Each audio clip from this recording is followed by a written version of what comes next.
একটা জিনিস বুঝেন, ব্যাপারটা কি বুঝেন? পড়াশোনা করছেন আপনি? এবার কোটা বিরোধী আন্দোলনে সাধারণ ছাত্রদের পক্ষ নিয়ে কথা বললেন শাকিব খান। চলুন ছোট্ট এই ভিডিওর মাধ্যমে বিস্তারিত জেনে আসা যাক।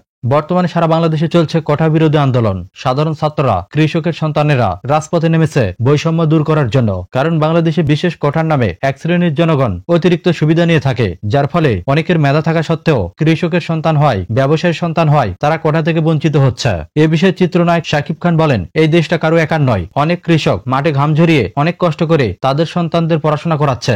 যদি কোটার কারণে কৃষকের সন্তানরা চাকরির ক্ষেত্রে পিছিয়ে পড়ে, তাহলে তাদের জন্য তা অন্যায় হবে। আর এই জন্য চিত্রনায়ক শাকিব খান মনে করছেন এই দেশটা সবার, তাই বর্তমান সময়ে এসে এই দেশে সকল জনগণের সমান সুযোগ সুবিধা পাওয়া দরকার। এর জন্য শাকিব খান মনে করছেন চাকরির ক্ষেত্রে প্রতিবন্ধী কোটা ছাড়া আর কোনো কোটা থাকবে না। এভাবেই সাধারণ ছাত্রদের পক্ষ নিয়ে কথা বলেছেন বাংলাদেশের সবচেয়ে বড় সুপারস্টার শাকিব খান। বের হওয়ার পর আপনি কি একটা জিনিস বুঝেন, ব্যাপারটা কি বুঝেন? পড়াশোনা করছেন আপনি? সকল শ্রেণীতে এই কোটা বৈষম্য বাতিল করতে হবে।